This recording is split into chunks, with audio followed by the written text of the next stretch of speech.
के आधार पर विभेद।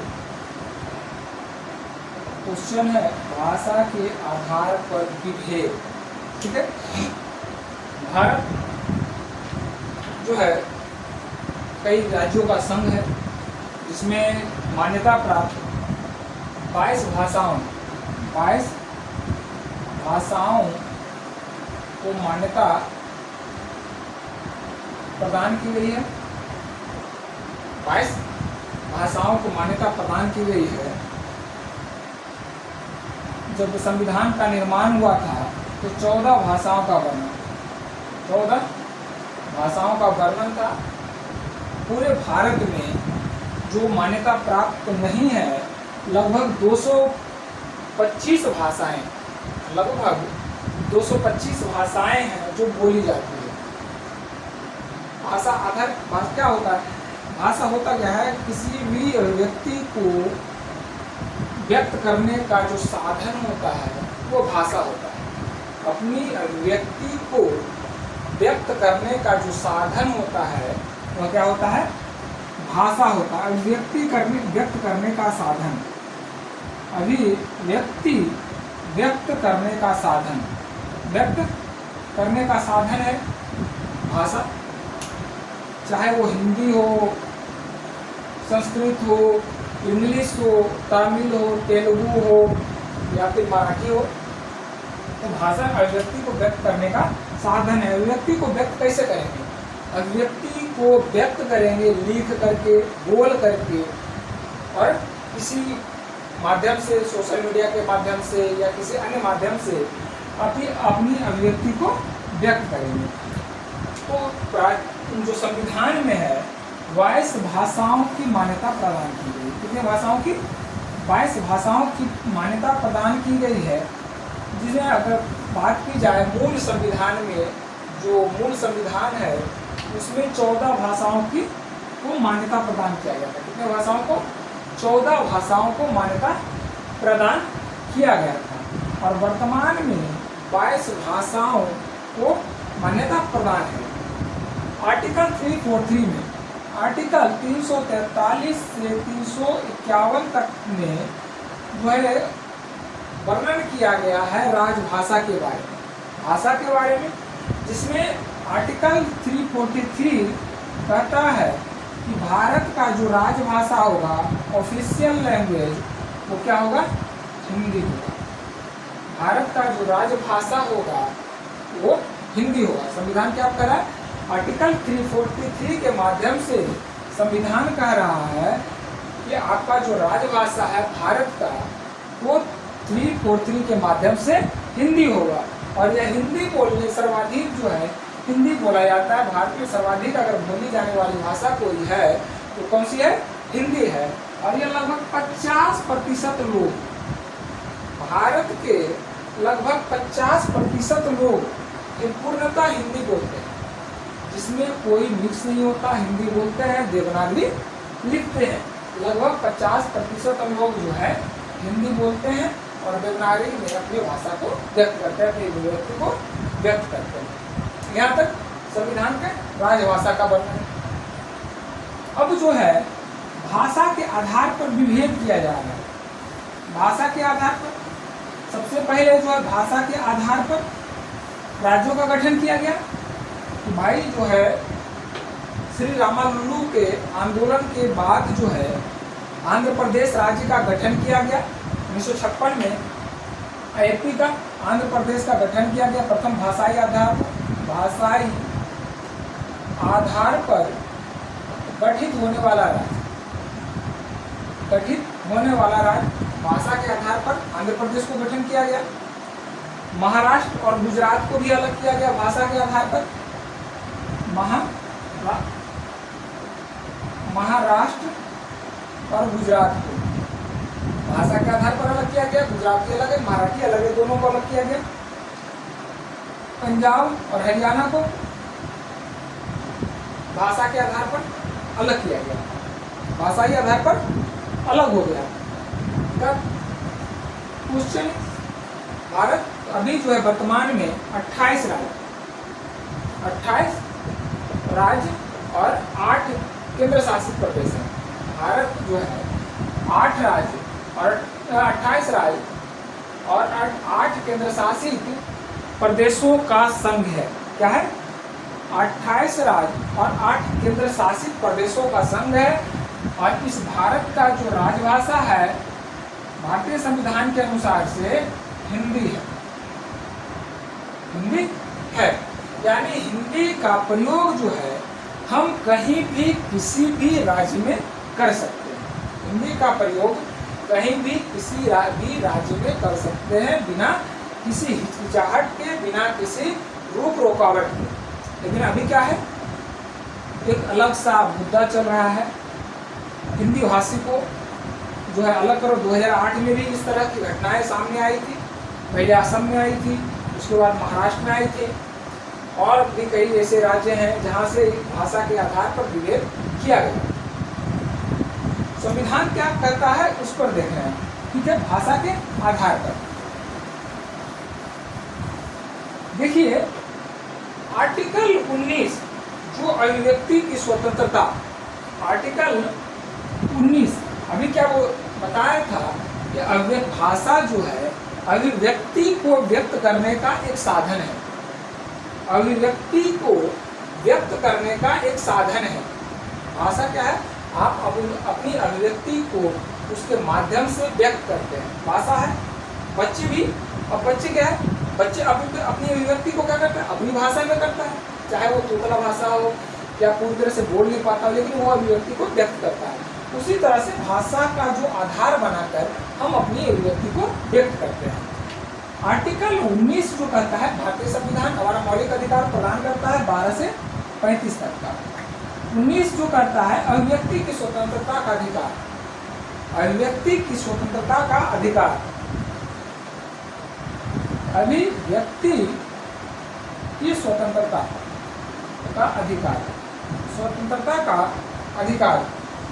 इसमें जो है 5 अधिकार है, 6 अधिकार है, जिसमें संपत्ति के अधिकार को पहले 7 था, संपत्ति के अधिकार को खत्म कर दिया गया। आर्टिकल 19 का 1, आर्टिकल 19 के खंड 1 के खंड घ में, आर्टिकल अनुच्छेद 19 का खंड 1 के उपखंड घ में कहा गया है कि आप किसी भी राज्य क्षेत्र में निर्बाध घूम सकते हैं। आप किसी भी राज्य में निर्बाध घूम सकते हैं। उसको कहते हैं भारत के किसी भी राज्य क्षेत्र में निर्बाध घूमने का अधिकार, निर्बाध घूमने का अधिकार, right to move freely throughout India, या right to move freely throughout Indian territory. Bharat के किसी राज्य क्षेत्र में निर्बाध घूमने का अधिकार। इसका तात्पर्य है आपको जाति, लिंग, धर्म और भाषा के आधार पर आपको किसी भी तरह से विभेद नहीं किया जा सकता है। आपको जाति, लिंग, धर्म, भाषा के आधार पर विभेद नहीं किया जा सकता है। आप वहाँ घूम सकते हैं, बिल्कुल घूम सकते हैं, राइट है। हमारा आर्टिकल 19 का खंड 1 का उपखंड घ प्रदान करता है, राइट। तो इस पर जो है रीजनेबल रिस्ट्रिक्शन लगाया जा सकता है। इस पर जो है रीजनेबल रिस्ट्रिक्शन लगाया जा सकता है। तो रीजनेबल रिस्ट्रिक्शन कैसे लगाया जाता है? रीजनेबल रिस्ट्रिक्शन जो है रिस्ट्रिक्शन लगाया जा सकता है। अब रीजनेबल रिस्ट्रिक्शन का तात्पर्य ये नहीं है कि आप जो है उस भाषा को नहीं जानते हैं तो आप पर जो है रिस्ट्रिक्शन है कि आप वहाँ उस क्षेत्र में नहीं घूम सकते हैं।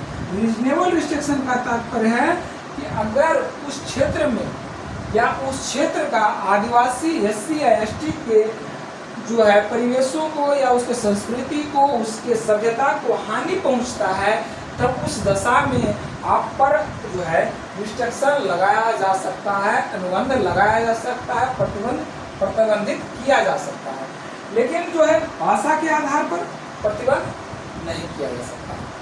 राइट, अगला देखिए आर्टिकल 19 का खंड 1 का उपखंड, आर्टिकल 19 का खंड 1 का उपखंड जो है अड़ा, जिसको कहते हैं अंग भी बोलते हैं, इस पे कहा जाता है कि भारत के किसी भाग में, भारत के किसी भी भाग में या राज्य क्षेत्र में बस जाने का अधिकार, बस जाने का अधिकार भारत के किसी भी राज्य क्षेत्र में या किसी भी भाग में बस जाने का अधिकार। बहुत सारे जगह से खासकर जब शुरू में भाषा के आधार पर जो विभेद किया गया था, जहाँ तक मुझे याद है 2008 में हुआ क्या था, रेलवे का एग्जाम था, रेलवे का एग्जाम हो रहा था और उस समय रेलवे का जो 2008 में एग्जाम होता था बोर्ड बाय बोर्ड लेता था, जिसमें भी रेलवे बोर्ड है भर्ती बोर्ड, उसके अनुसार लिया जाता था और लोग परीक्षार्थी भर भर के जाते थे एग्जाम देने के लिए उस शहर में, जिस भर्ती बोर्ड से संबंधित है वहाँ जाकर देते थे। अभी जैसा होम सेंटर रहता है वैसा था नहीं। 2008 में सब मुंबई गए थे एग्जाम देने के लिए और कहाँ गए थे, गुवाहाटी गए थे, मुंबई और गुवाहाटी एग्जाम देने के लिए लड़के, मुंबई और गुवाहाटी। उस समय मैं भी एग्जाम देता था रेलवे का,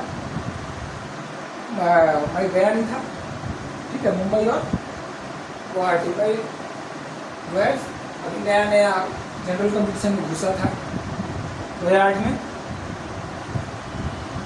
मुंबई और गुवाहाटी में लड़के गए एग्जाम देने के लिए, दोनों जगह परीक्षार्थियों को परीक्षा देने से पहले सेंटर पर मार मार के भगाया गया और जो है वहाँ से लड़के जो है ट्रेन भर भर के आए, 2-3 लोगों का डेथ भी हुआ था मुंबई में, गुवाहाटी में तो गायब कर दिया, उसका कोई अता पता नहीं चला, कई सारे लड़के थे। वहाँ से लड़के जो है बिना परीक्षा दिए हुए वापस घर आ गए। उसके बाद जो है रेलवे बोर्ड के द्वारा जो है सेंट्रलाइज एग्जाम का जो है व्यवस्था किया गया, जिसमें जो है आप किसी भी बोर्ड में एग्जाम फॉर्म बनाइए और उसका सेंटर होम सेंटर है। उस समय जो 2008 में वही भाषा के आधार पर वो जो विभेद किया गया था, मार पीट के भगाया गया था कि हिंदी भाषी, खास करके हिंदी भाषी जो एरिया है, ये देखिए भारत के किस किस राज्य में हिंदी बोला जाता है, यहाँ देखिए लगभग 50% लोग जो है, नक्शा उतना सही से बनेगा नहीं, ठीक है,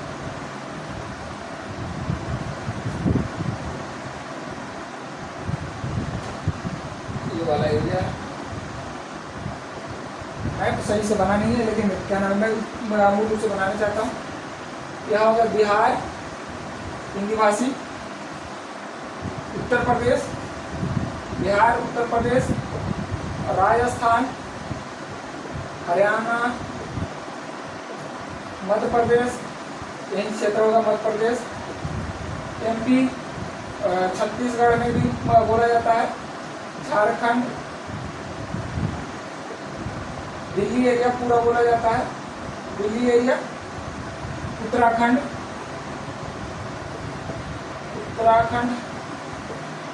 ये एरिया में बोला जाता है, जे.एंड.के में वैसे राजभाषा कोई और है, लेकिन हिंदी बोला जाता है जे.एंड.के में भी।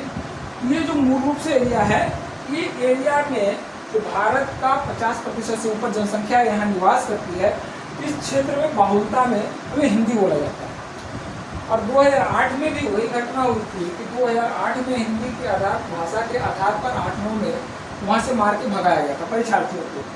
और अब क्या है कि भाषा के आधार पर जो है अभी विवेक किया जा रहा है, ठीक है। तो कहता है आर्टिकल 19 का खंड 1 का उपखंड अड़ या अंग कि भारत के किसी भाग या राज्य क्षेत्र में बस जाने का अधिकार हमें कौन देता है?